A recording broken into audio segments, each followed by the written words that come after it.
Hello students. आज से हम लोग एक नया चैप्टर स्टार्ट करने वाले हैं, सरफेस केमिस्ट्री। ठीक है, ये एक थ्योरेटिकल चैप्टर है। इसका मतलब ये हुआ कि इसमें हम लोगों को काफी थ्योरी है, और अगर न्यूमेरिकल्स का बात बोला जाए तो इसमें न्यूमेरिकल्स काफी कम है और थ्योरी जो है बहुत ज्यादा है।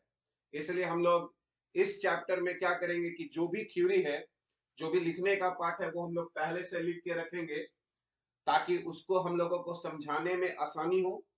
ठीक है, और हम लोगों को कम समय भी लगे। ठीक है, तो चलिए हम लोग स्टार्ट करते हैं सरफेस केमिस्ट्री। ठीक है, तो जैसा कि नाम ही हम लोगों को बता रहा है सरफेस केमिस्ट्री, इसका मतलब है कि एक ऐसा केमिस्ट्री जिसमें कहीं ना कहीं सरफेस इन्वॉल्व है।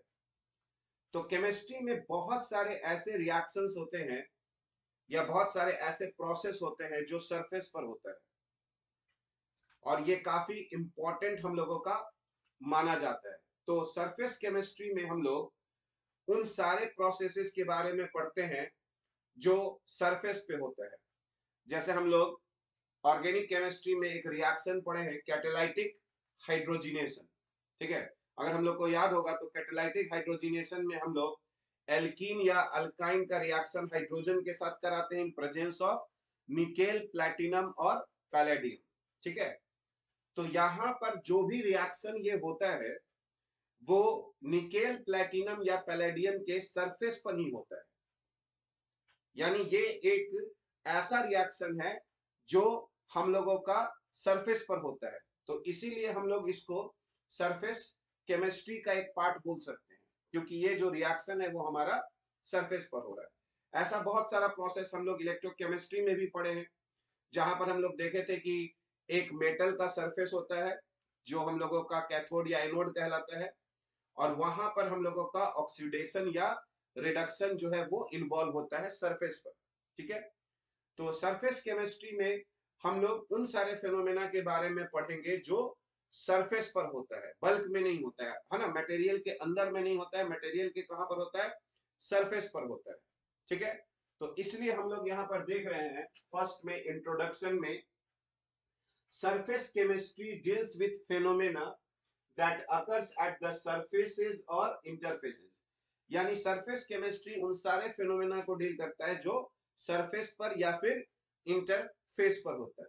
ठीक है, और सरफेस या इंटरफेस को हम लोग हाइफन या स्लैश से जो है ये हम लोगों को दिखाते हैं। ठीक है, जैसे मान लिया जाए एक सॉलिड है और एक गैस है, और गैस जो है वो सॉलिड के सरफेस पर सपोज कीजिए एड्सॉर्ब हो रहा है, तो हम लोग यहाँ पर सॉलिड हाइफन गैस या फिर सॉलिड स्लैश गैस हम लोग यहाँ पर रिप्रेजेंट कर सकते हैं। तो हाइफन या जो स्लैश है वो इंटरफेस को बताएगा कि ये इंटरफेस है इन दोनों सब्सटेंस के बीच में। ठीक है, तो यहां पर अगर हम लोग देखें, द इंटरफेस और सरफेस इज रिप्रेजेंटेड बाय, है ना, is represented by separating the bulk phases by a hyphen or a slash। जैसे एग्जांपल हम लोग यहाँ पर सॉलिड, है ना, और हाइफन अगर हम लोग यहाँ पर गैस लिख रहे हैं तो ये हम लोगों का इंटरफेस बता रहा है, सॉलिड और गैस के बीच का इंटरफेस बता रहा है, या फिर हम लोग सॉलिड स्लैश गैस भी बता सकते हैं। ठीक है, तो अगर हम लोग स्लैश या हाइफन दें तो इसका मतलब है वो दोनों जो मटेरियल है उसके बीच का जो सरफेस है या जो इंटरफेस है, ये इसको हम लोगों को रिप्रेजेंट कर रहा है। ठीक है, तो ये जो चैप्टर है हम लोगों का सरफेस केमिस्ट्री, उसमें हम लोगों को कुछ सरफेस फेनोमेना के बारे में पढ़ना है। ठीक है, जिसमें हम लोगों का सबसे पहला जो आता है वो होता है एडजॉर्प्शन। ठीक है, तो एक वर्ड होता है एडजॉर्प्शन और एक वर्ड होता है एब्जॉर्प्शन, तो दोनों में डिफरेंस है। तो दोनों में क्या अंतर है वो हम लोग अभी देखेंगे, पर सबसे पहले देखते हैं एडजॉर्प्शन क्या होता है। तो अगर कोई मटेरियल किसी भी सब्सटेंस पर एक्यूमुलेट हो रहा है, अगर जमा हो रहा है, ठीक है, तो अगर कोई स्पीसीज या मटेरियल किसी दूसरे सब्सटेंस के सरफेस पर अगर, है ना, एकत्रित हो रहा है, ठीक है, एक्यूमुलेट हो रहा है सरफेस पर, तो हम लोग कहेंगे कि ये एब्जॉर्प्शन प्रोसेस है। अगर एक्यूमुलेट हो रहा है सरफेस पर तो बोलेंगे एब्जॉर्प्शन। ठीक है, और अगर वो एक्यूमुलेट हो रहा है पूरे उस मटेरियल के अंदर में यूनिफॉर्मली, वो थ्रू आउट पूरा मटेरियल में फैल चुका है, तब हम उसको बोलते हैं एब्जॉर्प्शन। तो एडजॉर्प्शन जो है वो सरफेस फिनोमेना है, एब्जॉर्प्शन जो है वो बल्क फिनोमेना है। तो अभी हम लोग कंसंट्रेट करते हैं एडजॉर्प्शन पे, ठीक है। तो अगर कोई मॉलिक्यूलर है ना स्पीसीज है या सब्सटेंस है, अगर किसी सरफेस पर है ना अक्यूमुलेट हो रहा है, तो हम लोग बोलेंगे कि ये एक एडजॉर्प्शन फिनोमेना है, ठीक है। और इसमें दो सब्सटेंस हो गया, एक जो एक्यूमुलेट हो रहा है तो उसको हम लोग एड्सॉर्बेट बोलते हैं, जो एक्यूमुलेट हो रहा है उसको एड्सॉर्बेट बोलते हैं, और जिस सरफेस पर एक्यूमुलेशन होता है उसको हम लोग एड्सॉर्बेंट बोलते हैं। जैसे अगर हाइड्रोजन गैस एड्सॉर्ब हो रहा है मान लो निकेल के सरफेस पर, तो जो निकेल का जो सरफेस है वो एड्सॉर्बेंट हो गया, और जो हाइड्रोजन हम लोगों का जो गैस है वो एड्सॉर्बेट हो गया, ठीक है। तो एडजॉर्प्शन क्या हुआ, एडजॉर्प्शन एक ऐसा फिनोमेना हुआ जिसमें कोई सब्सटेंस किसी सरफेस पर एक्यूमुलेट होता है, जो सब्सटेंस एक्यूमुलेट होता है उसको एड्सॉर्बेट कहते हैं, और वो जिस सरफेस पर एक्यूमुलेट होता है उसको हम लोग एड्सॉर्बेंट कहते हैं, ठीक है। और ये एक सरफेस फिनोमेना है। एब्जॉर्प्शन में क्या होगा, एक्यूमुलेशन थ्रू आउट मटेरियल होगा, ठीक है, तो वो एक बल्क फिनोमेना है। तो अब अगर हम लोग यहां पर देखें एडजॉर्प्शन, तो एडजॉर्प्शन को हम लोग कैसे डिफाइन कर सकते हैं, तो एडजॉर्प्शन के बारे में हम लोग बोलेंगे the accumulation of molecular species eight the surface rather than in the bulk of a solid or a liquid is termed adsorption। तो अगर कोई मॉलिक्यूलर स्पीसीज सरफेस पर जमा हो रहा है, बल्क में जमा नहीं हो रहा है, सरफेस पर अगर इकट्ठा हो रहा है, तो इस प्रोसेस को हम लोग एडजॉर्प्शन बोलते हैं, ठीक है। फिर हम लोगों ने क्या दिखा, द मॉलिक्यूलर स्पीसीज और सब्सटेंस विच कंसंट्रेट्स और accumulates at the surface is termed एडसॉर्बेट।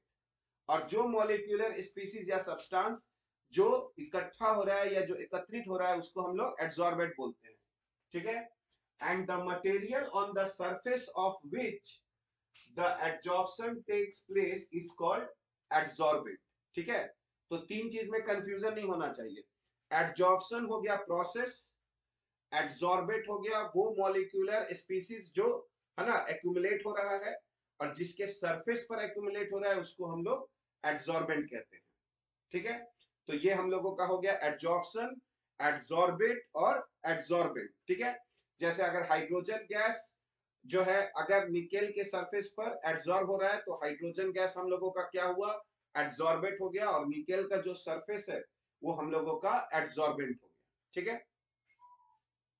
तो अगर हम लोग यहाँ पर एक एग्जांपल देखें, तो जैसे अगर मान लिया जाए हमारे पास कोई ऐसा जो एयर है जिसमें वाटर वेपर है, और हम लोग चाह रहे हैं कि वाटर वेपर को वहां से हम लोग हटा दें, तो अगर हम लोग सिलिका जेल डालते हैं, तो सिलिका जेल क्या करता है कि वो वाटर वेपर को एब्जॉर्ब कर लेता है अपने सरफेस पर। तो सिलिका जेल की सहायता से हम लोग वाटर वेपर को खत्म कर सकते हैं। तो वाटर वेपर वो क्या होता है, सरफेस पर एक्यूमुलेट हो जाता है, ठीक है। तो ये एक एब्जॉर्प्शन प्रोसेस हो गया।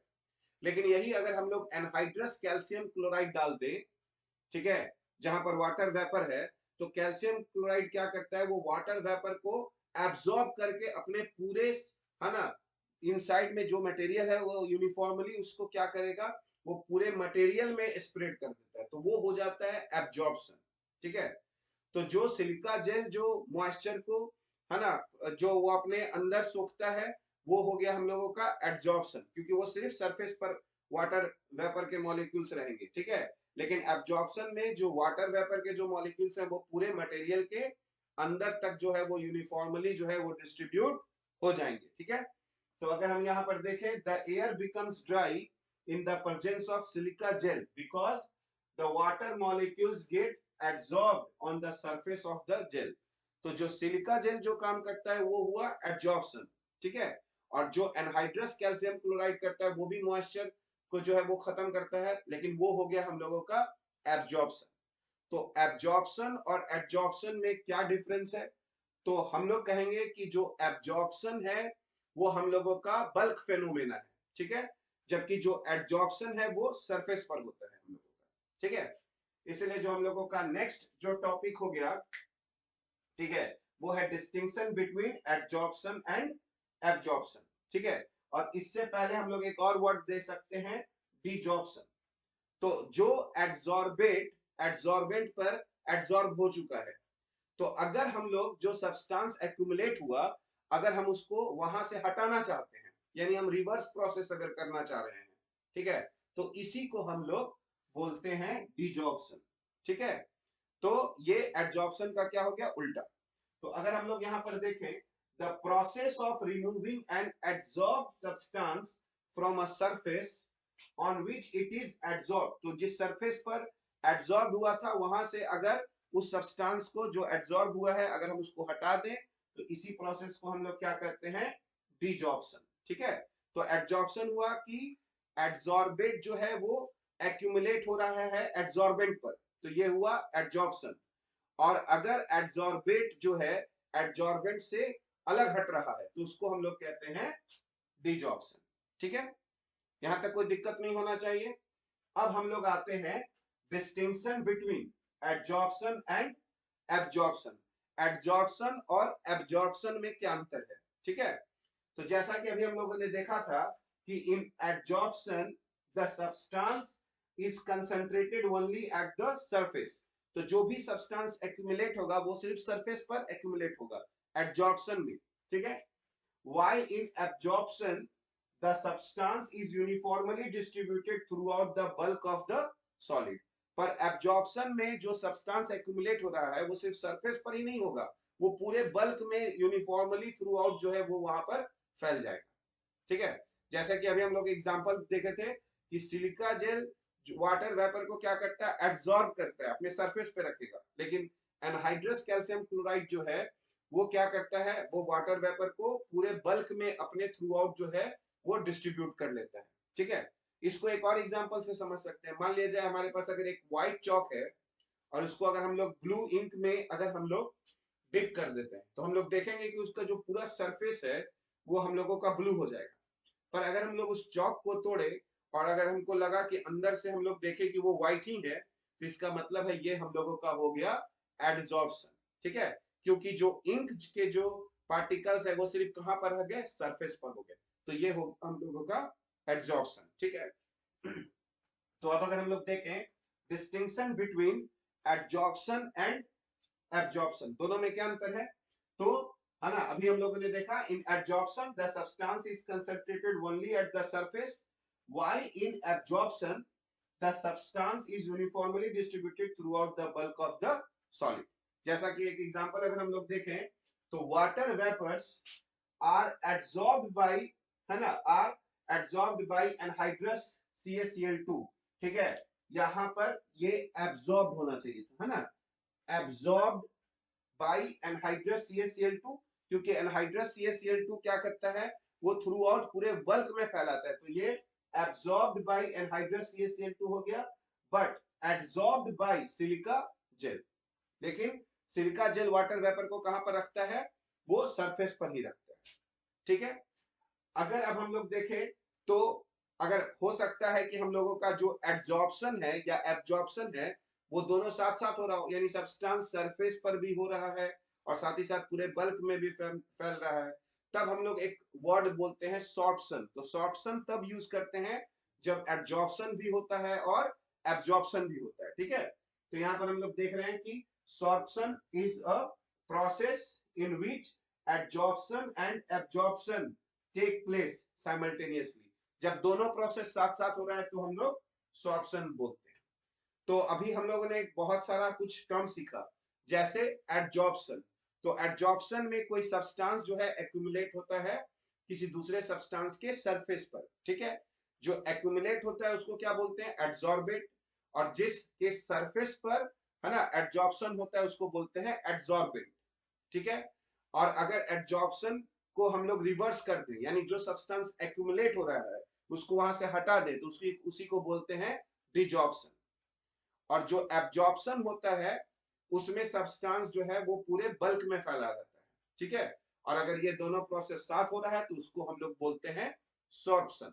ठीक है, अब हम लोग देखेंगे कि एब्जॉर्प्शन कैसे होता है, यानी एब्जॉर्प्शन का क्या मैकेनिज्म होता है। तो जैसा कि हम लोग यहाँ पर देख सकते हैं, हम लोग ने यहाँ पर एक मटेरियल को दिखाया है। ठीक है, अगर हम लोग किसी भी मटेरियल के अगर वैसे पार्टिकल्स को देखें जो अंदर में है, ठीक है, यानी सरफेस पार्टिकल्स को अगर ना देखकर हम लोग वैसे पार्टिकल्स को देखें जो अंदर में है, तो हम लोग देखेंगे कि ऐसे पार्टिकल्स पर जो नेट फोर्स होता है, अगर हम लोग देखें ऐसे पार्टिकल्स पर जो नेट फोर्स होता है वो हम लोगों का जीरो होता है, ठीक है। तो अगर हम लोग किसी भी मटेरियल के इंटरनल पार्टिकल्स जो वेल इनसाइड है, अगर उस पर हम लोग अगर नेट फोर्स देखें, तो वो हम लोगों का नेट फोर्स वैसे पार्टिकल्स पर हम लोगों का जीरो होगा, क्योंकि उन सब के लिए चारों ओर का जो सराउंडिंग है वो हम लोगों का एक ही जैसा होगा, ठीक है।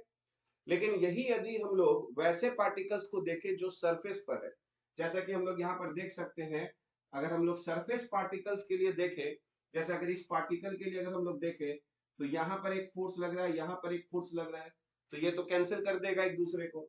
लेकिन जो फोर्स इधर लग रहा है ना, उसके लिए हमको एक नेट रिजल्टेंट जो है वो हमको डाउनवर्ड डायरेक्शन में मिलेगा। अगर इसका कंपोनेंट अगर हम लोग देखें तो एक एक्स एक्सिस में आएगा और एक वाई एक्सिस में, फिर इस वेक्टर का भी कंपोनेंट देखेंगे तो एक एक्स एक्सिस में आएगा और एक वाई एक्सिस में। एक्स एक्सिस वाले जो कंपोनेंट्स है वो तो एक दूसरे को क्या कर देंगे, कैंसिल।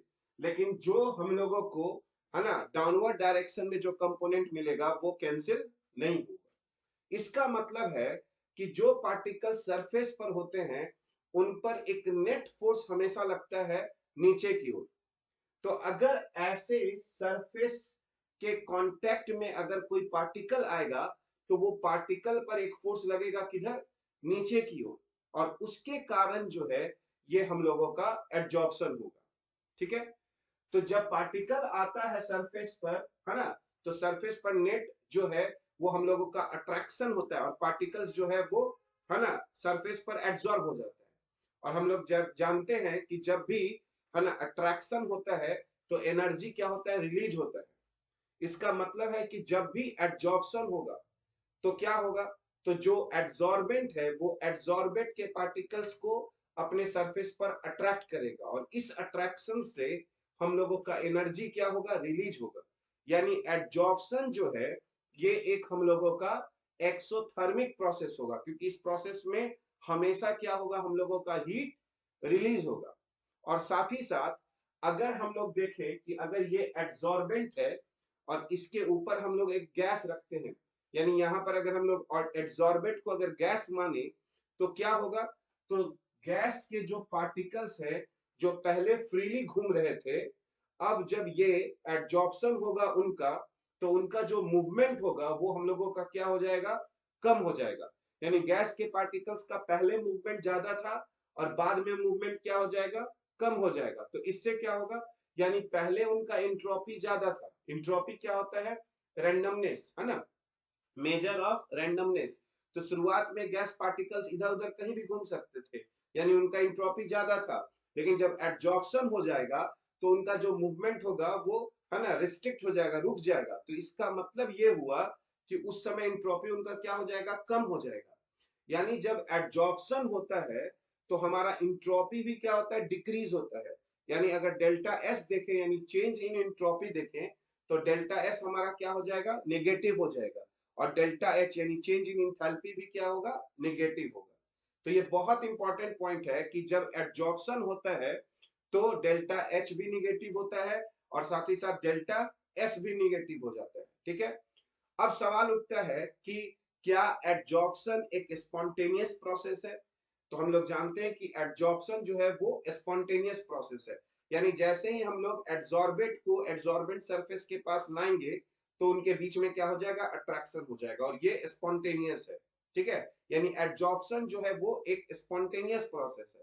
और हम लोग थर्मोडायनेमिक्स में पढ़ चुके हैं कि किसी भी स्पॉन्टेनियस प्रोसेस के लिए जो हमारा change in gives free energy होता है, यानी delta G at constant temperature and pressure पर, वो हम लोगों का निगेटिव होना चाहिए, ठीक है। यानी जब एड्जॉर्प्शन होगा तो डेल्टा एच भी निगेटिव होगा, डेल्टा एस भी निगेटिव होगा, और वो दोनों इस तरह से उनका वैल्यू एडजस्ट होगा कि हम लोगों का डेल्टा जी भी क्या होगा, हम लोगों का वो लेस देन जीरो हो जाएगा, ठीक है।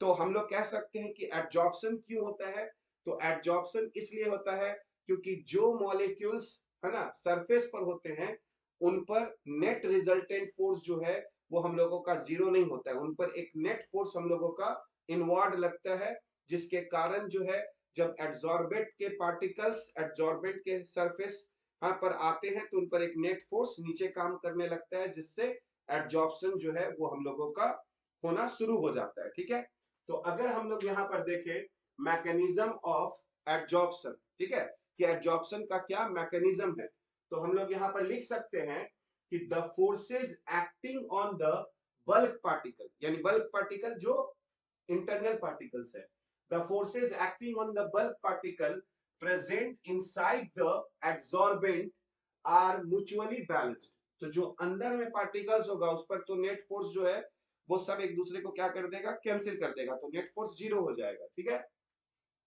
however the surface particle is not surrounded by atoms or molecule of its kind on all sides। लेकिन जो सरफेस के पार्टिकल्स है उनके लिए चारों तरफ का इन्वायरमेंट जो है वो सेम नहीं है ना, इधर कुछ और पार्टिकल्स है, ऊपर में कुछ और पार्टिकल्स है, जिसके कारण इन पर नेट फोर्स जो है वो जीरो नहीं लग पाता है। Hence, surface particle possess unbalanced or residual attractive force। और यही कारण है कि हम लोग कहेंगे कि सरफेस पार्टिकल्स के पास जो है वो अनबैलेंस्ड फोर्स है। ठीक है, these residual forces on the surface of adsorbent are responsible for attracting the adsorbent particles on its surface। और यही जो रेसिडुअल फोर्स है जो अंदर की तरफ लग रहा है, ये रेस्पॉन्सिबल है किस प्रोसेस के लिए, एड्जॉर्प्शन के लिए। ठीक है, अब यहां पर कुछ क्वेश्चंस पूछे जाते हैं कि एड्जॉर्प्शन जो है वो क्यों एक्सोथर्मिक होता है। तो हम लोग जानते हैं कि एड्जॉर्प्शन में जो एड्सॉर्बेट और एड्सॉर्बेंट के पार्टिकल्स के बीच में अट्रैक्शन होता है, और अट्रैक्शन से हमेशा एनर्जी क्या होता है, रिलीज होता है, और यही कारण है कि जो एड्जॉर्प्शन है वो हम लोगों का एक्सोथर्मिक प्रोसेस होता है, क्योंकि ये अट्रैक्शन के कारण हम लोगों का होता है। तो इसलिए हम लोग यहाँ पर लिख सकते हैं कि adsorption involves attraction between the adsorbent and adsorbent. ठीक है, तो एड्जॉर्प्शन में अट्रैक्शन होता है एड्सॉर्बेंट और एड्सॉर्बेंट के पार्टिकल्स के बीच में। ठीक है, attractive interactions take place with release of energy. और हम लोग जानते हैं कि जब भी अट्रैक्टिव इंटरेक्शन होता है तो एनर्जी क्या होता है, रिलीज होता है, और यही कारण है therefore adsorption is exothermic in nature. और यही कारण है कि एड्जॉर्प्शन जो है वो हम लोगों का एक्सोथर्मिक होता है, और डेल्टा एच हम लोगों का क्या यहाँ पर हो जाता है, नेगेटिव हो जाता है। और साथ ही साथ अभी हम लोगों ने डिस्कस किया था कि जो पार्टिकल्स है, जो एड्सॉर्बेट के जो पार्टिकल्स है उनका मूवमेंट भी क्या होता है, कम होता है, यानी इंट्रोपी भी क्या होता है इस प्रोसेस में हम लोगों का घटता है। तो ये सेकंड हम लोगों का पॉइंट यहाँ पर हो जाएगा कि when a gas is absorb, जब गैस एब्सॉर्ब होता है, the freedom of movement of its molecule become restricted. तो अब उनका जो मूवमेंट है वो अब उतना आसानी से हो नहीं पाता है, तो ये रिस्ट्रिक्शन हो गया उनके पार्टिकल्स के मूवमेंट पर। ठीक है, दिस लीड्स टू, और इसके कारण this leads to decrease in the entropy of the gas after adsorption and hence delta S is negative. और यही कारण है कि चूंकि मूवमेंट अब हम लोगों का कम हो रहा है, तो ये जो प्रोसेस होता है उसमें हम लोगों का डेल्टा एस जो है वो हम लोगों का क्या हो जाता है, नेगेटिव हो जाता है। अब जैसा कि हम लोग जानते हैं कि तो फॉर एड्जॉर्प्शन प्रोसेस के लिए हम लोग क्या लिख सकते हैं, फॉर एड्जॉर्प्शन प्रोसेस के लिए डेल्टा एच निगेटिव है, और साथ ही साथ डेल्टा एस भी हम लोगों का निगेटिव है। ठीक है, अब जो डेल्टा जी होता है वो हम लोगों का delta H minus T into delta S होता है। तो अगर हम लोग यहाँ पर ध्यान से देखें तो डेल्टा एच तो निगेटिव है और डेल्टा एस यहाँ निगेटिव है, तो ये निगेटिव इसको क्या बनाना शुरू करेगा, पॉजिटिव, यानी एक टर्म निगेटिव है और दूसरा टर्म क्या है, पॉजिटिव है। यानी जरूर जो डेल्टा एच का जो न्यूमेरिकल वैल्यू होगा वो टी इंटू डेल्टा एस के न्यूमेरिकल वैल्यू से हम लोगों का ज्यादा होगा, क्योंकि इसके आगे हम लोगों का माइनस साइन रहेगा। ठीक है, तभी हम लोगों का जो डेल्टा जी है वो लेस देन जीरो होगा at certain temperature and pressure. इसीलिए हम लोग यहाँ लिख रहे हैं कि delta G is equal to delta H minus T into delta S less than zero at a given temperature and pressure. ये होगा since adsorption is a spontaneous process. ठीक है, अब देखिए जैसे जैसे एडजॉर्प्शन होते जाएगा वैसे वैसे हम लोगों का जो सरफेस है सरफेस पर हम लोगों का एड्सॉर्बेट जो पार्टिकल्स है वो आना शुरू होगा। यानी धीरे धीरे पहले ज्यादा अमाउंट में हीट निकल रहा होगा क्योंकि पहले अट्रैक्शन ज्यादा होगा। अब जैसे जैसे है ना एड्सॉर्बेट पार्टिकल्स आना शुरू होगा तो अब हमारा रेट ऑफ जो एड्जॉर्प्शन है वो भी अब स्लो होगा क्योंकि अब वहां पर जो हम लोगों का सरफेस जो है वो अब कम अवेलेबल है।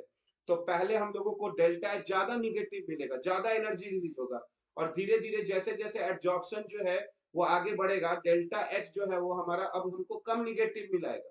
तो एक समय आएगा कि ये जो हम लोगों का ज्यादा था पहले वो अब P इंटू डेल्टा एच के क्या हो जाएगा, बराबर हो जाएगा क्योंकि डेल्टा एच अब घट रहा है।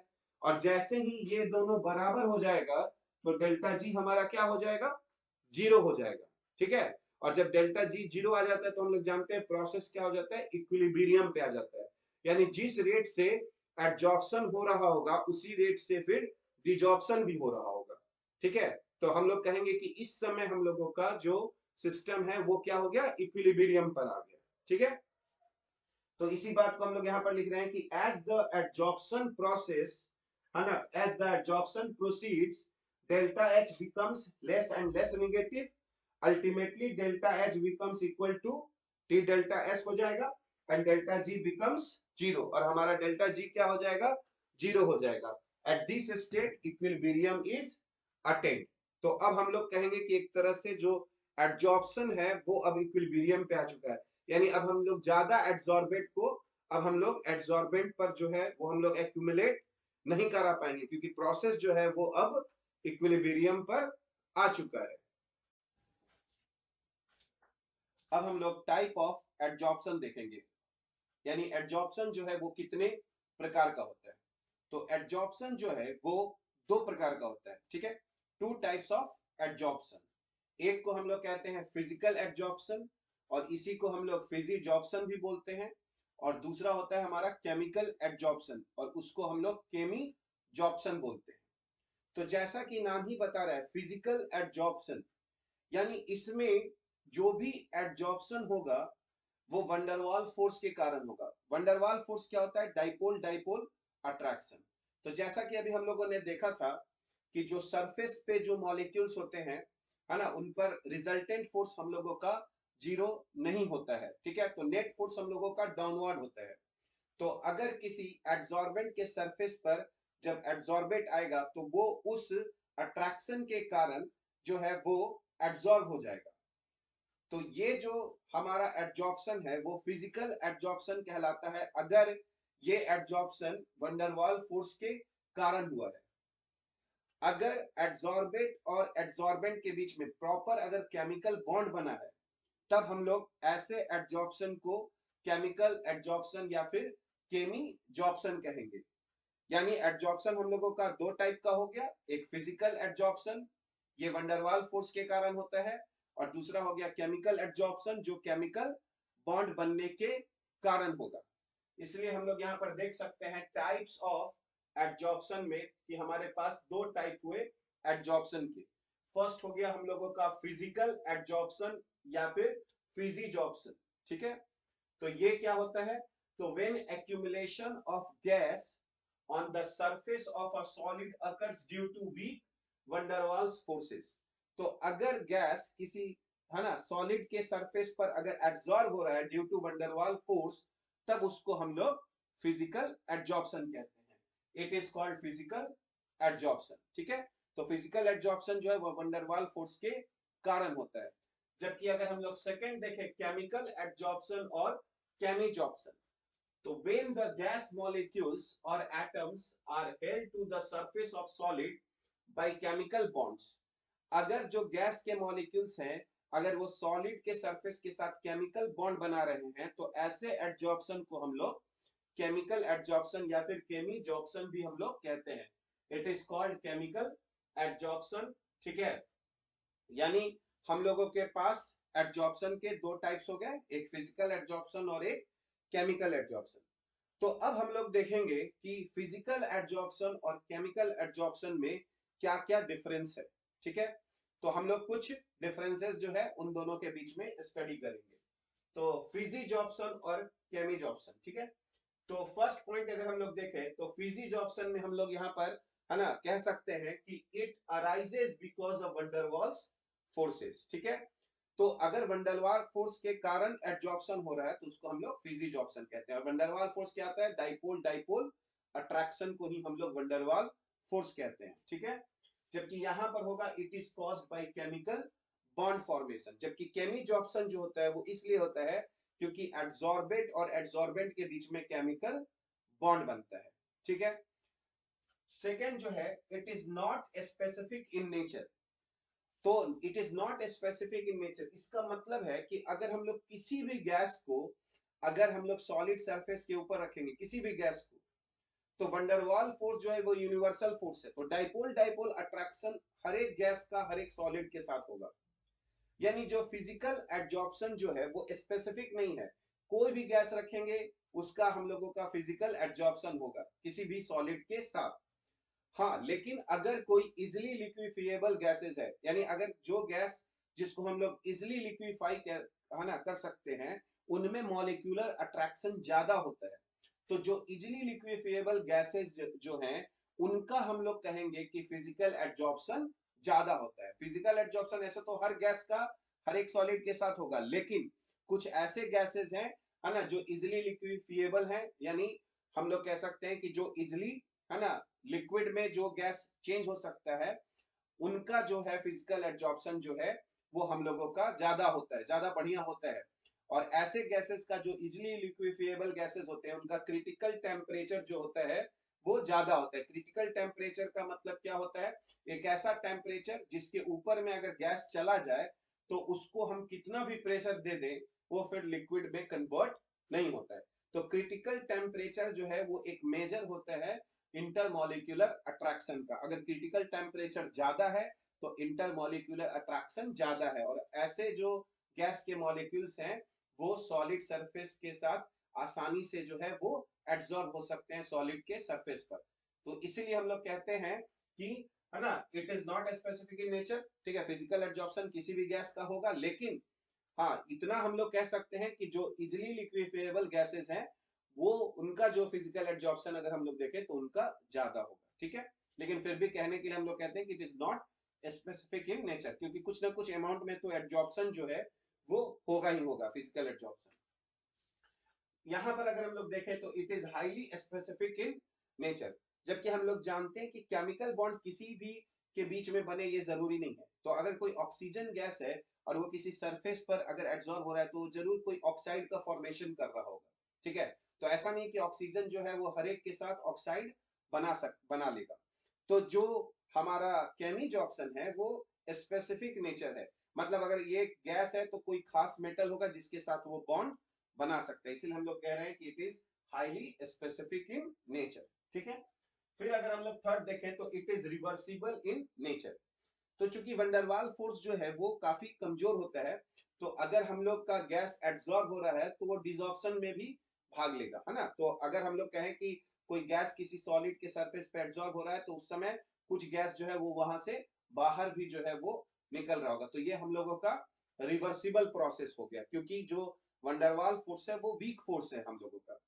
जबकि अगर हम लोग केनी जॉब्सन के बारे में बात करें तो ये इरिवर्सिबल होगा, क्योंकि जब एक केमिकल बॉन्ड बन जाएगा तो वो अपने आप नहीं टूटेगा, हम लोगों को उसको तोड़ना पड़ेगा, उसके लिए हम लोगों को एनर्जी देना पड़ेगा, तो एक खास टेम्परेचर तक पहुंचना पड़ेगा तब जाकर वो केमिकल बॉन्ड टूटेगा। लेकिन चूंकि वंडरवाल फोर्स चूंकि वीक फोर्स होता है तो वो रूम टेम्परेचर पर भी टूट सकता है, इसलिए हम लोग यहाँ पर कह रहे हैं कि it is reversible in nature, जबकि यहाँ पर हम लोग कह रहे हैं केमी जॉब्सन में कि इट इज इरिवर्सिबल, ठीक है। अब अगर हम लोग देखें फोर्थ की इजिली लिक्विफिएबल गैसेस जिनका क्रिटिकल टेम्परेचर क्या होगा, ज्यादा होगा, easily liquefiable gases with higher critical temperatures are readily absorb. तो अगर फिजिकल एब्जॉर्प्शन हम लोग देखें तो उन गैसेस का है ना ज्यादा जो है फिजिकल एब्जॉर्प्शन होता है जिनको हम लोग आसानी से लिक्विफाई कर सकते हैं, और ऐसे गैसेस के बारे में हम लोग कहते हैं कि उनका क्रिटिकल टेम्परेचर ज्यादा है। तो अगर क्रिटिकल टेम्परेचर ज्यादा है तो हम लोग कहेंगे कि उनका फिजिकल एब्जॉर्प्शन जो है वो हम लोगों का ज्यादा होगा, ठीक है। जबकि यहां पर हम लोग देखेंगे कि gases which can react with the absorbent show chemisorption. तो केमिज ऑप्शन में तो हम लोगों को बॉन्ड बनाना है, तो अगर कोई एड्सॉर्बेंट जो है वो एड्सॉर्बेंट के साथ आसानी से बॉन्ड बना सकता है तो हम लोग कहेंगे कि उसका केमी जॉब्सन जो है वो है ना इजिली होगा। और अगर बॉन्ड बनाने का टेंडेंसी नहीं है तो हम लोग कहेंगे कि तब उसका केमी जॉब्सन नहीं होगा। ठीक है, इंथैल्पी ऑफ एडजॉर्प्शन इज लो। तो चूंकि हम लोग पिछले कुछ मिनट पहले हम लोग का जो वीडियो था उसमें हम लोग जब देख रहे थे तो हम लोग ने डिस्कस किया था कि जो हम लोगों का एडजॉर्प्शन होता है वो एक्सोथर्मिक प्रोसेस है। तो एडजॉर्प्शन जब भी होगा तो एनर्जी रिलीज करेगा। अब फिजिकल एडजॉर्प्शन में जो हम लोगों का वंडरवाल फोर्स के कारण जो होता है वो वीक फोर्स है, तो इस केस में हम लोगों को कम एनर्जी निकलता है। तो फिजिकल एडजॉर्प्शन में कम एनर्जी निकलता है, करीब 20 टू 40 किलो जूल पर मोल। जबकि अगर हम लोग केमिकल एडजॉर्प्शन अगर देखें तो उस केस में हम लोगों का ज्यादा एनर्जी निकलेगा, क्योंकि वहां पर एक प्रॉपर बॉन्ड बनता है, एक मजबूत बॉन्ड बनता है। तो अगर हम लोग है ना इंथैल्पी ऑफ एडजॉर्प्शन देखें तो फिजिकल एडजॉर्प्शन में 20 टू 40 किलो जूल पर मोल निकलता है, जबकि केमिकल एडजॉर्प्शन में अगर हम लोग देखें तो 80 टू 240 है ना किलो जूल पर मोल हम लोगों का है ना मिलेगा केमिकल एडजॉर्प्शन में। इसीलिए हम लोग यहाँ पर देख रहे हैं कि enthalpy of adsorption is low 20 to 40 kilo joule per mole in this case, यानी फिजिकल एडजॉर्प्शन में हम लोग को 20 टू 40 किलो जूल पर मोल मिलेगा। जबकि अगर हम लोग यहाँ पर देखें तो enthalpy of adsorption is high, यहाँ पर हम लोगों को ज्यादा मिलेगा क्योंकि प्रॉपर बॉन्ड बन रहा होगा 80 to 240 kilo joule per mole in this case. ठीक है, अब हम लोग देखते हैं कि टेम्परेचर का क्या इफेक्ट होता है फिजिकल एडजॉर्प्शन में और केमिकल एडजॉर्प्शन में, और ये मानते हुए कि हम लोग प्रेशर को क्या रख रहे हैं कांस्टेंट, यानी जो हम लोग एडजॉर्बेंट के ऊपर में जो सॉलिड के ऊपर में जो हम लोग गैस रख रहे हैं उनका प्रेशर क्या है, सेम है। तो हम लोग यहाँ पर देखेंगे कि फिजिकल एडजॉर्प्शन जो है वो होता है ड्यू टू वंडरवाल फोर्स के कारण, और वो वीक फोर्स होता है। तो अगर हम लोग टेम्परेचर बढ़ाएंगे तो वो क्या होगा कि वो वीक फोर्स टूटना शुरू हो जाएगा, यानी जो गैस एब्जॉर्ब भी हो रहा होगा वो अब वहां से क्या होगा, बाहर निकलना शुरू हो जाएगा। यानी जैसे जैसे हम लोग टेम्परेचर बढ़ाते हैं वैसे वैसे फिजिकल एब्जॉर्प्शन जो है वो हम लोगों का कम होते जाएगा, यानी कम अमाउंट जो है वो अब एब्जॉर्ब होगा। तो टेम्परेचर बढ़ाएंगे तो फिजिकल एब्जॉर्प्शन क्या होगा, हम लोगों का घटेगा। जबकि अगर हम लोग केमिकल एब्जॉर्प्शन के बारे में बात करें तो वहां पर एक प्रॉपर बॉन्ड बनता है, और हम लोग जानते हैं कि जब भी कोई रिएक्शन होता है तो उसके लिए हमको एक्टिवेशन एनर्जी जो है वो देना होता है। ठीक है, तो अगर हम लोग यहाँ पर देखें केमिकल एब्जॉर्प्शन में तो जैसे जैसे हम लोग टेम्परेचर बढ़ाएंगे केमिकल एब्जॉर्प्शन जो है वो हम लोगों का बढ़ेगा पर एक सर्टेन टेम्परेचर तक, क्योंकि अगर उससे ज्यादा फिर हम लोग टेम्परेचर कर देंगे तो वो जो बॉन्ड बना है वो हम लोगों का फिर टूटने भी लगेगा। इसीलिए हम लोग कहेंगे कि पहले जब हम लोग टेम्परेचर बढ़ाएंगे तो केमिकल एब्जॉर्प्शन ज्यादा होगा, पर अगर हम लोग उसके बाद और टेम्परेचर बढ़ाने लग गए एक सर्टेन रेंज के बाद तो फिर जो बना हुआ बॉन्ड है वो भी टूटने लगेगा, तो हमारा जो केमिकल एब्जॉर्प्शन है वो हमारा कम होना शुरू होगा। इसीलिए हम लोग यहाँ पर देख सकते हैं कि फिजिकल एब्जॉर्प्शन में it decreases with increase of temperature. तो फिजिकल एब्जॉर्प्शन जो है वो घटता है जब हम लोग टेम्परेचर को इंक्रीज करते हैं। तो यहाँ पर हम लोगों ने वाई एक्सिस पर एब्जॉर्प्शन को प्लॉट किया है और एक्स एक्सिस पर टेम्परेचर को।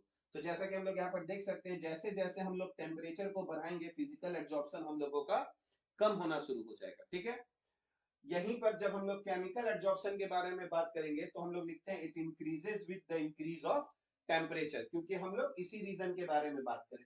तो जैसे जैसे टेम्परेचर बढ़ा रहे हैं हम लोगों का केमिकल जो एब्जॉर्प्शन है वो बढ़ रहा है पर एक सर्टेन लेवल तक, अगर इसके बाद हाई टेम्परेचर कर देंगे तो फिर हम लोगों का जो एब्जॉर्प्शन है वो यहाँ पर हम लोगों का कम होना शुरू हो जाए। तो जैसा कि अभी हम लोग देखें कि अगर हम लोग टेम्परेचर बढ़ाएंगे तो फिजिकल एब्जॉर्प्शन जो है वो घटेगा, लेकिन अगर हम लोग केमिकल एब्जॉर्प्शन के बारे में बात करें तो जैसे जैसे हम लोग टेम्परेचर बढ़ाएंगे केमी जॉर्प्शन जो है वो इंक्रीज होगा और एक सर्टेन टेम्परेचर के बाद वो डिक्रीज होना शुरू हो जाएगा। और इसलिए हम लोग कह सकते हैं कि फिजिकल अगर एब्जॉर्प्शन कराना है तो हम लोगों को टेम्परेचर कम रखना चाहिए, और अगर केमिकल एब्जॉर्प्शन कराना है तो हम लोगों को टेम्परेचर ज्यादा रखना चाहिए। और इसीलिए हम लोगों का जो नेक्स्ट पॉइंट हो जाएगा कि low temperature is favourable for absorption. ठीक है, फिजिकल एब्जॉर्प्शन के लिए या फिजिजॉर्प्शन के लिए हम लोगों को लो टेम्परेचर जो है वो प्रेफर्ड है, जबकि अगर हम लोग केमी जॉर्प्शन के बारे में बात करें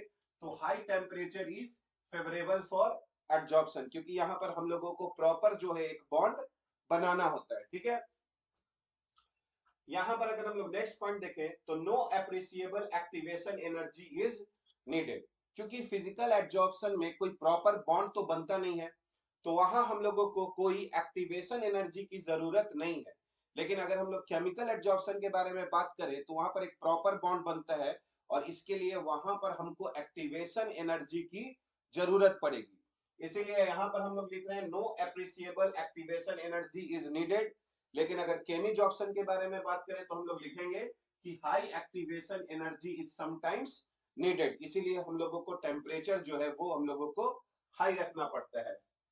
फिर हम लोग नेक्स्ट पॉइंट देखें तो it depends on the surface area, it increases with an increase of surface area. जो एड्जॉर्प्शन जो है वो सरफेस एरिया पर डिपेंड करेगा, क्योंकि ये सरफेस फिनोमेना है। तो जितना ज्यादा हम लोग सरफेस एरिया रखेंगे उतना ज्यादा हम लोगों का क्या होगा, फिजिकल एड्जॉर्प्शन होगा। यानी हम लोग कहेंगे कि फिजिकल जो एड्जॉर्प्शन है वो इंक्रीज करेगा अगर हम लोग सरफेस एरिया को क्या करें, इंक्रीज करें। इसीलिए जो भी हम लोग मेटल यूज करते हैं उसको हम लोग फाइनली डिवाइडेड स्टेट में रखते हैं, छोटे छोटे टुकड़े में रखेंगे ताकि हम लोगों को सरफेस एरिया जो है वो वहां पर हम लोगों को ज्यादा मिले। तो उसी तरह केमिकल एड्जॉर्प्शन भी जो है वो सरफेस एरिया पर डिपेंड करेगा। जितना ज्यादा सरफेस एरिया रहेगा उतना ज्यादा बॉन्ड बनने का हम लोगों का जो है वो गुंजाइश रहेगा। इसलिए यहां पर भी हम लोग लिखेंगे कि it also depends on the surface area, it too increases with an increase of surface area. ठीक है, यानी सरफेस एरिया के बढ़ाने से हमारा फिजिकल एड्जॉर्प्शन भी बढ़ता है और साथ ही साथ केमिकल एड्जॉर्प्शन भी बढ़ता है। ठीक है, अब अगर हम लोग देखें तो अगर फिजिकल एड्जॉर्प्शन जैसा कि हम लोगों ने देखा कि वंडरवाल फोर्स के कारण होता है, तो अगर मेरा एक सरफेस है एड्जॉर्बेंट का और वहां पर हम लोगों का एक लेयर जो है वो एड्जॉर्बेंट जो है वो आकर बैठ गया एक लेयर, तो फिर सेकेंड लेयर भी आ सकता है फिजिकल एड्जॉर्प्शन में, क्योंकि यहाँ पर तो फोर्स वंडरवाल फोर्स है, तो वंडरवाल फोर्स तो किसी के भी बीच में लगता है। तो इसीलिए जब हम लोग फिजिकल एड्जॉर्प्शन देखेंगे तो एड्जॉर्बेंट के सरफेस पर एक लेयर आएगा एड्जॉर्बेंट का, फिर एक दूसरा लेयर भी वहां पर आ सकता है ना, वंडरवाल फोर्स के कारण। तो यहाँ पर हम लोगों को बहुत सारा लेयर एक साथ मिलेगा, तो ये मल्टी है ना मॉलिक्यूलर लेयर यहाँ पे फॉर्म होता है। लेकिन चूंकि केमिकल एड्जॉर्प्शन में हम लोगों का बॉन्ड बनता है, और बॉन्ड तो एड्जॉर्बेट और एड्जॉर्बेंट के बीच में बन रहा है, तो जब एक बार हम लोगों का एड्जॉर्बेट जो है अगर एड्जॉर्बेंट के साथ बॉन्ड बना लेगा तो फिर सेकेंड लेयर नहीं बन पाएगा, क्योंकि सेकेंड लेयर के लिए उसको एड्जॉर्बेंट जो है वो नहीं मिलेगा, क्योंकि वहां तो अब एड्जॉर्बेंट आ चुका है। इसीलिए हम लोग यहाँ पर कहते हैं कि it results into multi molecular layers, यानी फिजिकल एड्जॉर्प्शन में एक लेयर के बाद दूसरा लेयर फिर तीसरा लेयर हम लोगों को मिलेगा on adsorbent surface under high pressure. अगर हम लोग प्रेशर को ज्यादा रखें तो एक लेयर पहले आ जाएगा एड्जॉर्बेंट का, फिर दूसरा लेयर भी आएगा। लेकिन जब हम लोग केमिज ऑप्शन के बारे में बात करें तो it results into unimolecular layer, तो ये हम लोगों का सिर्फ एक ही लेयर यहाँ पर हम लोगों का बनेगा, क्योंकि यहाँ पर प्रॉपर जो है हम लोगों का बॉन्ड बन रहा है। ठीक है, तो अभी हम लोग देखें कि केमिज ऑप्शन और फिजिकल जो एड्जॉर्प्शन यानी फिजिज ऑप्शन में क्या डिफरेंस है। ठीक है, अब हम लोग देखेंगे कि प्रेशर के बढ़ाने से अगर हम लोग टेम्परेचर को कांस्टेंट रखें और अगर प्रेशर को बढ़ाएं तो कैसे हमारा एब्जॉर्प्शन जो है वो चेंज होगा। तो कांस्टेंट टेम्परेचर पे जो भी हम लोग काम करते हैं उसको हम लोग आइसोथर्मल प्रोसेस बोलते हैं, और जो कर्व हम लोग खींचते हैं उसको हम लोग आइसोथर्म बोलते हैं। तो अब हम लोग वेरिएशन ऑफ एब्जॉर्प्शन देख रहे हैं with pressure under constant temperature. इसीलिए यहां पर हम लोग अब देख रहे हैं एब्जॉर्प्शन आइसोथर्म। तो आइसोथर्म का मतलब क्या हो गया, टेम्परेचर हम लोगों का क्या हो गया, कांस्टेंट हो गया। तो टेम्परेचर कांस्टेंट है और हम लोग प्रेशर को चेंज कर रहे हैं, तो देख रहे हैं कि एब्जॉर्प्शन जो है वो कैसे वेरी होगा। तो यहां पर अगर हम लोग देखें तो है ना x बाई एम एड्जॉर्प्शन का कर्व खींचा गया है प्रेशर के रेस्पेक्ट में, है ना, अंडर जो है कांस्टेंट टेम्परेचर। अलग अलग हम लोग टेम्परेचर ले रहे हैं और उस पर x बाई एम को प्लॉट कर रहे हैं। अब सवाल उठता है ये x बाई एम क्या है, तो x जो है वो मास ऑफ एड्जॉर्बेट है। ठीक है, जैसे कोई गैस अगर किसी सॉलिड सरफेस पर एड्जॉर्ब हो रहा है तो x जो हो जाएगा वो मास ऑफ गैस होगा, और जो हमारा m है वो मास ऑफ एड्जॉर्बेंट हो गया जिसके सरफेस पर गैस जो है एक्यूमुलेट हो रहा है। तो x बाई एम जो होगा वो मेजर ऑफ एड्जॉर्प्शन होगा। अगर x बाई एम ज्यादा होगा यानी per unit mass of adsorbent जो है वो हम लोगों का ज्यादा एड्सॉर्बेंट जो है एड्सॉर्ब हो रहा है, तो अगर x बाई एम ज्यादा होगा तो एड्सॉर्प्शन भी हम लोगों का ज्यादा होगा। तो जैसा कि हम लोग यहाँ पर देख रहे हैं ये एक्सपेरिमेंटल हम लोगों का कर्व है, ठीक है, कि x बाई एम को अगर हम लोग p के रेस्पेक्ट में प्लॉट कर रहे हैं एट डिफरेंट डिफरेंट टेम्परेचर, तो इसको हम लोग एक आइसोथर्म कहेंगे, ठीक है, एड्सॉर्प्शन आइसोथर्म। ये एक दूसरा एड्सॉर्प्शन आइसोथर्म हो गया। तो यहाँ पर हम लोग देख रहे हैं कि जैसे जैसे हम लोग यहाँ पर टेम्परेचर को कम कर रहे हैं हमको एब्जॉर्प्शन जो है वो क्या मिल रहा है, ज्यादा मिल रहा है। तो हम लोग जानते हैं कि फिजिकल एब्जॉर्प्शन में जब हम लोग टेम्परेचर को बढ़ाते हैं तो फिजिकल एब्जॉर्प्शन कम होगा, यानी जब हम लोग टेम्परेचर को घटाएंगे तो क्या होगा, फिजिकल एब्जॉर्प्शन ज्यादा होगा। तो इसीलिए हम लोग यहाँ पर देख रहे हैं कि अगर एक खास प्रेशर पर अगर हम लोग देखें तो यहाँ पर हमको है ना एब्जॉर्प्शन सबसे ज्यादा मिल रहा है, जहां पर टेम्परेचर हमारा 195 केल्विन है। और जैसे जैसे हम लोग टेम्परेचर बढ़ाते जा रहे हैं हम लोगों का जो एब्जॉर्प्शन है वो क्या होता जा रहा है, हम लोगों का कम हो जाता है, ठीक है। तो इसी को हम लोग एब्जॉर्प्शन आइसोथर्म बोलते हैं, ठीक है। तो एब्जॉर्प्शन आइसोथर्म क्या हो गया, the variation in the amount of gas absorbed by the adsorbent with pressure at constant temperature can be expressed by means of a curve known as adsorption isotherm। यानी जो हम लोग गैस एब्जॉर्ब हो रहा है ना, जितने मास ऑफ एब्जॉर्बेंट पे अगर उसका हम लोग प्लॉट करें प्रेशर के रेस्पेक्ट में एट कांस्टेंट टेम्परेचर तो उसी को हम लोग एब्जॉर्प्शन आइसोथर्म कहते हैं। जहां पर हम लोग देख रहे हैं कि here x is the mass of the gas absorbed on mass m of the absorbent at pressure p। तो अब अगर हम लोग इस कर्व को थोड़ा अगर और हम लोग एनालाइज करें तो हम लोग देखेंगे कि जब हम लोगों का प्रेशर कम है, ठीक है, जब हम लोगों का प्रेशर कम है तो जो एब्जॉर्प्शन है यानी जो x बाई एम है वो डायरेक्टली प्रोपोर्शनल टू p है, यानी एक स्ट्रेट लाइन के जैसा हम लोगों को कर्व दिखाई देगा। तो जब प्रेशर कम है तो x बाई एम जो है वो डायरेक्टली प्रोपोर्शनल टू क्या है, p है, यानी प्रेशर बढ़ा रहे हैं तो x बाई एम भी बढ़ रहा है अगर हम लोगों का प्रेशर कम है। और अगर हम लोग प्रेशर बहुत ज्यादा ले रहे हैं तो x बाई एम करीब करीब हम लोगों का क्या हो जा रहा है, x बाई एम करीब करीब हम लोगों का कांस्टेंट हो जा रहा है, यानी एट हाई प्रेशर पर एब्जॉर्प्शन जो है वो एक कांस्टेंट वैल्यू को रीच कर रहा है, ठीक है। जबकि अगर हम लोग लो प्रेशर के बारे में अगर हम लोग बात करें तो x बाई एम जो है वो डायरेक्टली प्रोपोर्शनल टू p हो रहा है, ठीक है। तो यहां पर हम लोग लिख सकते हैं कि अगर हम लोग देखें एट लो प्रेशर के बारे में अगर हम लोग देखें एट लो प्रेशर तो हम लोग लो प्रेशर पर लिख सकते हैं कि x बाई एम जो है वो डायरेक्टली प्रोपोर्शनल टू क्या है हम लोगों का p हो जाएगा, है ना, एट लो प्रेशर। और उसी तरह अगर हम लोग एट हाई प्रेशर देखें एट हाई प्रेशर तो हम लोग अगर हाई प्रेशर देखें तो हम लोग कह सकते हैं कि हाई प्रेशर पर जो x बाई एम है वो प्रोपोर्शनल है p टू द पावर 0। तो p टू द पावर 0 मतलब हमारा 1 हो जाएगा, यानी वो प्रेशर पर डिपेंड नहीं कर रहा है, क्योंकि हर समय हम लोग देख रहे हैं कि हाई प्रेशर पर x बाई एम जो है वो एक कांस्टेंट वैल्यू को हम लोगों को रीच कर रहा है। तो हम लोग यहाँ पर समझ सकते हैं ऐसे कि लो प्रेशर पर x बाई एम जो है वो p का पावर क्या है, 1 है लो प्रेशर पर, ठीक है, डायरेक्टली प्रोपोर्शनल टू p हो गया। और हाई प्रेशर पर जो है वो x बाई एम जो है वो है ना proportional to p to the power क्या हो जाएगा, 0 हो जाएगा। तो हाई प्रेशर पर यहाँ पर अगर हम लोग देखें तो 0 है और लो प्रेशर पर अगर हम लोग देखें तो यहाँ पर 1 है। तो यहाँ पर 1 वैल्यू है और यहाँ पर क्या है, 0 है।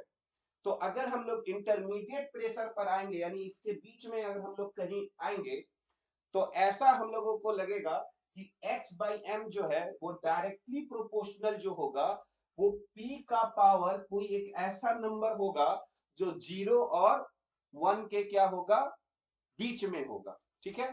तो इसीलिए हम लोग एट इंटरमीडिएट प्रेशर पर अगर हम लोग देखें एट इंटरमीडिएट प्रेशर पर अगर हम लोग देखें तो हम लोग लिख सकते हैं एट इंटरमीडिएट अगर हम लोग प्रेशर पर जाएं तो एट इंटरमीडिएट प्रेशर पर हम लोग लिख सकते हैं कि x बाई एम जो है वो डायरेक्टली प्रोपोर्शनल टू हमारा P का पावर 1/n हो जाएगा, ठीक है।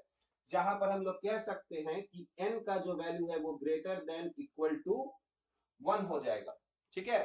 क्योंकि अगर इंटरमीडिएट प्रेशर पर अगर देखें तो यहां से इस 1 को हटा सकते हैं, क्योंकि हम लोग अभी यहाँ पे इंटरमीडिएट प्रेशर के बारे में हम लोग बात कर रहे हैं।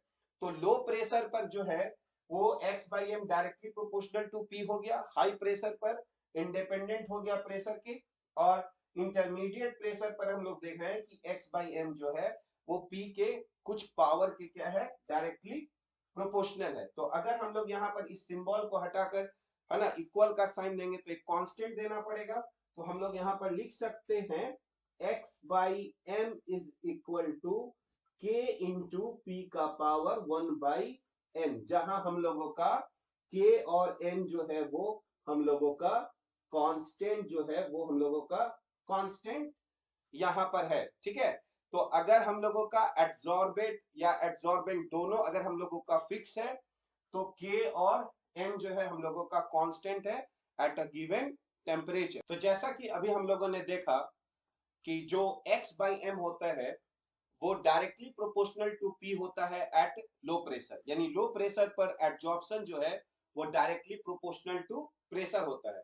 और जब हम लोग प्रेशर बहुत ज्यादा कर देते हैं यानी एट हाई प्रेशर, तो x/m जो है वो इंडिपेंडेंट हो जाता है प्रेशर से, यानी x/m जो है वो एक हम लोगों का सैचुरेशन वैल्यू की ओर रीच करता है। तो इसी बात को, ये जो हमारा एक्सपेरिमेंटल जो फैक्ट्स था, इसी बात को एक एम्पिरिकल रिलेशनशिप में, है ना, जिस साइंटिस्ट ने दिया था उसका नाम जो था वो था फ्रेंडलिक, और इसलिए इसको हम लोग बोलते हैं फ्रेंडलिक एब्जॉर्प्शन आइसोथर्म, ठीक है। तो उसके अनुसार से ये एक एम्पिरिकल रिलेशनशिप है। एम्पिरिकल रिलेशनशिप का मतलब इसका कोई थ्योरी नहीं है, ये जस्ट एक्सपेरिमेंटल जो एविडेंस पे था ये उस पर आधारित था। तो फ्रेंडलिक एब्जॉर्प्शन आइसोथर्म जो है उसके लिए हम लोग जो फॉर्मूला लिखते हैं वो x/m is equal to k into P का पावर 1/n होता है, जहां पर n जो है वो एक या एक से बड़ा है, k और n जो है वो हमारा दोनों कांस्टेंट है। और for the given adsorbate and adsorbent, है ना, हम लोगों का जो k और n है वो हम लोगों का कांस्टेंट होगा अगर एड्सॉर्बेट और एड्सॉर्बेंट हम लोगों का वही पेयर हो, और साथ ही साथ अगर हम लोगों का टेम्परेचर भी कांस्टेंट हो। इसलिए हम लोग यहाँ लिख रहे हैं where x is the mass of the gas absorbed on mass m of the adsorbent at pressure P, k and n are constants which depend on the nature of the adsorbent and the gas at particular temperature, ठीक है। और ये अगर हम लोग, है ना, फ्रेडलिक का जो ये एब्जॉर्प्शन आइसोथर्म है, अगर हम लोग देखें कि ये क्या हम लोग का जो कंडीशन था पहले उसको सेटिस्फाई कर रहा है कि नहीं, तो जैसे कि हम लोग देखेंगे कि अगर एट लो प्रेशर होगा तो हम लोग लो प्रेशर पर अगर हम लोग 1/n का वैल्यू अगर 1 हो जाए लो प्रेशर पर, तो 1/n अगर 1 हो जाए तो हम लोगों का x/m जो है वो k इंटू पी के बराबर हो जाएगा, यानी x/m जो है वो डायरेक्टली प्रोपोर्शनल टू p हो गया एट लो प्रेशर पर, ठीक है। और एट हाई प्रेशर पर अगर 1/n का वैल्यू हम लोगों का क्या हो जाए, 0 हो जाए, तो x/m जो है वो k इंटू पी का पावर 0 हो जाएगा, यानी हमारा एक कांस्टेंट आ जाएगा, ठीक है। और अगर हम लोग इंटरमीडिएट अगर हम लोग, है ना, प्रेशर पर देखें तो x/m जो है वो k इंटू पी का पावर 1/n होगा, जहां n का वैल्यू 1 से ज्यादा होगा। तो अगर हम लोग देखें यहाँ पर x/m और p का अगर हम लोग यहाँ पर अगर ग्राफ देखें, तो ये अगर हम लोग इस रीजन को, अगर यहाँ तक के रीजन को अगर हम लोग लो प्रेशर माने, तो हम लोग देख रहे हैं कि x/m और p जो है वो हम लोगों का डायरेक्टली प्रोपोर्शनल टू p है।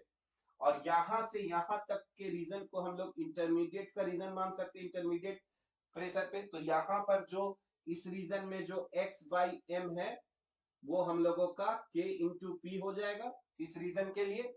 इस रीजन के लिए जो हम लोगों का x/m है ये k इंटू पी का पावर 1/n हो जाएगा, ठीक है। और इधर वाले रीजन के लिए जो हम लोग कहेंगे कि x/m जो है वो k इंटू पी का पावर 0 हो जाएगा, ठीक है। तो ये हम लोगों का फ्रेंडलिक एब्जॉर्प्शन आइसोथर्म था, ठीक है। अब अगर हम लोग इसको एक्सपेरिमेंटली अगर वेरीफाई करना चाहते हैं तो हम लोग क्या कर सकते हैं, दोनों साइड हम लोग, है ना, लॉग ले सकते हैं। तो अगर हम लोग यहाँ पर दोनों तरफ लॉग ले तो log x बाई m जो है वो log k plus 1 by m into log p के बराबर होगा। यानी अगर हम लोग log x बाई m और log p का ग्राफ खींचेंगे तो वो एक स्ट्रेट लाइन आएगा जिसका स्लोप 1 बाई m हो जाएगा और y इंटरसेप्ट हम लोगों का log k हो जाएगा। तो जैसा कि हम लोग यहाँ पर देख रहे हैं कि log x बाई m और log p का जो ग्राफ है ये हम लोगों का क्या आ रहा है, स्ट्रेट लाइन आ रहा है, जिसका जो इंटरसेप्ट है ये हम लोगों का log k हो जाएगा और जो स्लोप है हम लोगों का वो tan थीटा यहाँ पर जो कि 1 बाई m के बराबर हो जाएगा। ठीक है, तो अगर हम लोग जो फ्रेंडलिक एडजॉर्प्शन आइसोथर्म है, अगर हम लोग इस कर्व को एक्सपेरिमेंटल अगर कर्व से मैच करें तो हम लोग देखते हैं कि ये सब तो हमारा सही है, स्ट्रेट लाइन आता है, लेकिन लास्ट में जब हमारा प्रेशर ज्यादा होता है तो ये यहां से थोड़ा सा हम लोगों का क्या हो जाता है, कर्व हो जाता है। ठीक है, ये थोड़ा सा हम लोगों का कर्व हो जाता है। ठीक है, जो कि यहाँ पर हम लोग को फ्रेंडलिक एडजॉर्प्शन आइसोथर्म में हम लोगों को नहीं दिखाई दे रहा है। इसलिए हम लोग कहते हैं कि जो फ्रेंडलिक एडजॉर्प्शन आइसोथर्म है वो हाई प्रेशर पर हम लोगों का वैलिड नहीं है, क्योंकि वो एक्सपेरिमेंटल से जो हम लोगों को मिलता है रिजल्ट वो उसको सेटिस्फाई नहीं कर रहा है, क्योंकि उसके अनुसार से स्ट्रेट लाइन होना चाहिए था हाई प्रेशर पर भी, लेकिन ये थोड़ा सा हम लोगों को कर्व हम लोगों को दिखाई दिया, इसीलिए ये फ्रेंडलिक है ना जो आइसोथर्म है वो फेल्स हो जाता है कहां पर, एट हाई प्रेशर पर। ठीक है, तो अभी तक हम लोगों ने देखा कि हम लोगों के पास जो एड्सॉर्बेंट था वो सॉलिड था और जो एड्सॉर्बेंट था वो हमारा गैस था। लेकिन क्या होगा अगर हम लोगों का एड्सॉर्बेंट तो सॉलिड हो और जो एड्सॉर्बेंट हो वो कोई हमारा एक्वस सॉल्यूशन हो। ठीक है, तो अगर एक्वस सॉल्यूशन भी होगा तो जहां हम लोग प्रेशर लिख रहे थे वो अब वहां पर हम लोगों का कंसंट्रेशन हो जाएगा। ठीक है, और बाकी सारा जो चीज है वो हम लोगों का सेम रहेगा। तो अगर हम लोग यहां पर एडजॉर्प्शन देखें फ्रॉम सॉल्यूशन फेज के लिए तो हमारा वही फॉर्मूला है x by M is equal to K into C का पावर 1 बाई एन, जहां पर अब ये जो c है, पहले हम लोगों का यहाँ पर p था प्रेशर और अब ये क्या हो जाएगा, c जो है हमारा वो है इक्विलिब्रियम कंसंट्रेशन। ठीक है, यानी उस समय जब हम लोगों का एडजॉर्प्शन जो है वो समाप्त हो गया है, इसलिए हम लोग यहाँ पर c लिख रहे हैं, इक्विलिब्रियम कंसंट्रेशन। ठीक है, और उसी तरह से अगर हम लोग यहाँ पर लॉग लेंगे तो log x बाई एम जो है वो हमारा log k plus 1 by N into log c के बराबर हो जाएगा। ठीक है, तो ये हम लोगों का जो था वो फ्रेंडलिक एडजॉर्प्शन आइसोथर्म था।